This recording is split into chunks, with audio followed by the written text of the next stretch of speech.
Good morning, everyone. How's it going? How's everyone feeling? Feeling I'm gonna fall asleep. I know the feeling. Okay. So, since I feel tired too, we're all going to do 3 jumping jacks to wake up our bodies and our minds and get ready to learn. Okay? Everyone stand up. And make sure you count with me because I don't want to be the only one. All right, ready? 1, 2, 3.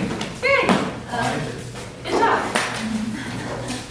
That wasn't too bad. Wow, I feel so awake now. Good. Don't you, Tina? Yeah. Do you feel awake? More awake. Awesome. Good. All right. So we've been reading Saunders Cisneros' stories from the point of view of Esperanza in the house on Mango Street. And we've been getting different snippets of characters. And today we're going to try and find some character traits. So in order to do that, sometimes the reading might not be really obvious about how a character is outside of the text or behind the scenes. So you might have to infer things about the character. Yes, Victor. What is infer? Infer. Good question. Infer. Who can tell me what infer means? Yes, Maya. Isn't it like guessing? Guessing. Yes, very similar. So inferring means that we're going to draw conclusions from a text. So from Saunders Cisneros, if a text isn't really obvious about what a character does or how they act, then we're going to make conclusions. So inferring can also mean to read between the lines. So that's what we're going to do today. We're going to read between the lines of the text to understand how a character is. So, what kinds of things can we learn about Rafaela in the story, Rafaela who drinks coconut and papaya juice on Tuesdays? What sorts of character traits might we be looking for in the text? What kinds of things about the character? Yes, Maya. How they look? How they look. Good. So we're going to start a list.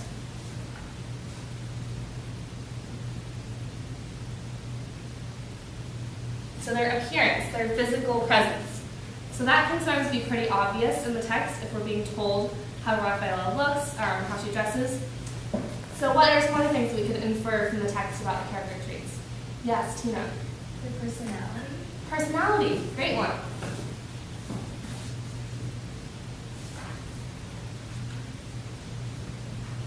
And personality, which could be how a character interacts with others, or how they interact with the scene, or what they choose to do with their time, can be something that we would infer more than we can actually see written in the text. So that'll be reading between the lines today.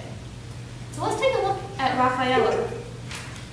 What facts are we given about her? Like, what about her personality? What can we infer? Yes, June. What they want. Yeah. So what she wants. So that's something we can do. By inferring, we can figure out what Rafaela really wants.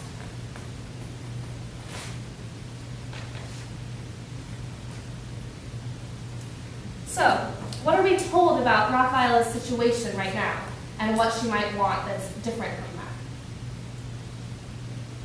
Victor. I think she's locked up in the house. Locked up in the house. Okay, so where do you see that? In the first paragraph. Can you read that for us? Yes. On Tuesdays, Rafaela's husband comes home late because that's the night he plays dominoes. And then Rafaela, who is still young but getting old from leaning out of the window so much, gets locked indoors because her husband is afraid that Rafaela will run away since she is too beautiful to look at. Okay, so that's something that we can infer about Rafaela's situation, that she's there, she's being in the house against her will. So she's living a life that she might not want to be living. So when you say she's locked indoors, we can infer not just that she's physically locked, but that she is there against her will, and her mind is wanting to go places that her body can't. So what other things does Cisneros tell us in the story about Rafaela's desires that we could make inferences about? So if Cisneros is telling us something about Rafaela and interaction with the kids, or what kind of drink she likes, what sort of things can we infer from what Rafaela is, where she is now versus where she wants to be? Well,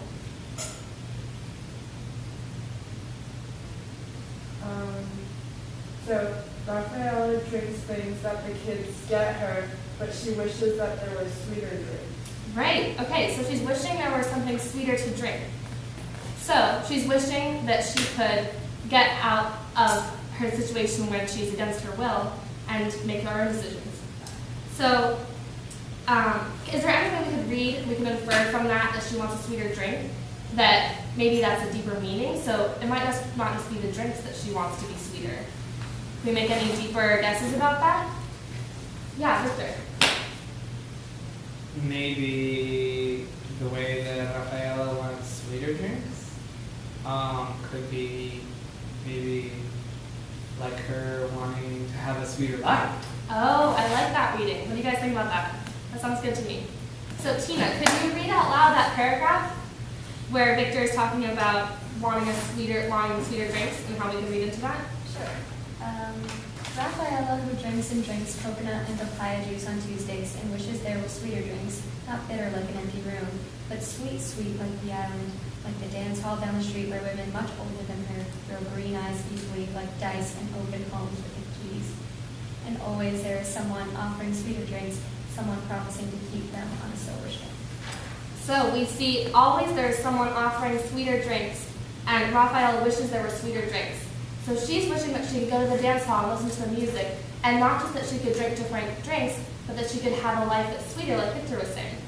So do you see how we just inferred and we read between the lines, like I was talking about here, in order to understand what Raphael wants for her personality? Do you guys have any more questions about this story before we move on? Awesome, you guys did great. I love how we inferred today. And we learned a new word, which is awesome. High five. That was great. Cool. Okay, That's so awesome now, sauce. awesome sauce. Awesome sauce. I love it. Awesome sauce. So, before we leave for today, we're going to learn a cheer actually about math. So a little bit different from literature. How many of you guys like math? Half and half? Okay. I love math too. I love math too. But I also love reading. Do you guys like reading? Or what are your favorite subjects? Lunch is the best time of day. What about you two? Lunch also? Yeah. Good. Well, I'll see you guys there. We'll have a great time. But today, we're going to be talking about slope. So, when we're making a line graph, so when we have a graph, you guys are doing that in math right now, and we have the numbers. So if we're making a line, we have an equation and we've made a graph of a line. Who can tell me what the slope of a line means? What does the slope mean? Like if you're thinking of a mountain or a hill, what does slope mean? Yeah, Tina. Isn't it the steepness of the line? Yeah. So how steep this line is. So this is a line that we have here. This line, is that steeper or less steep? Yeah, Victor. Couldn't it also be the flatness of the line? The flatness or the steepness. Awesome. So this line is flat, so it doesn't really have a slope, right? But this line is really, really steep, so its slope is higher. My dad told me that it was the rate of increase. Okay, that's good. I like that. That's really good language that we'll get into. But for now, we're going to learn to cheer about it to remember how to calculate slope, okay? So, have you guys heard that rise over run is slope? Have you heard anyone say that?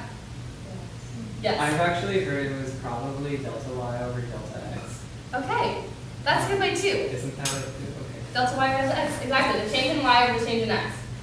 But sometimes, like I even have trouble remembering rise over run. Some people think it's run over rise. So in order to help them remember and us remember, we're going to learn to cheer. So, I handed that all out to you. So, we have take a step up and then one across. You got a rise before run, and now your slope's boss. So the stepping up is the rise, and the stepping across is the run. Cool. So can you guys all say this together with me? Ready? Okay. 1, 2, 3. Take a step up and then one across. You got a rise before run, and now your slope's boss. Yeah, impression. Awesome. Thank you guys. That was Awesome really fun. sauce. Awesome sauce. Awesome High five sauce. for everyone. Woo. Awesome sauce. All right. Good job, Judy. Now Maria. Awesome Woo. sauce. Awesome sauce.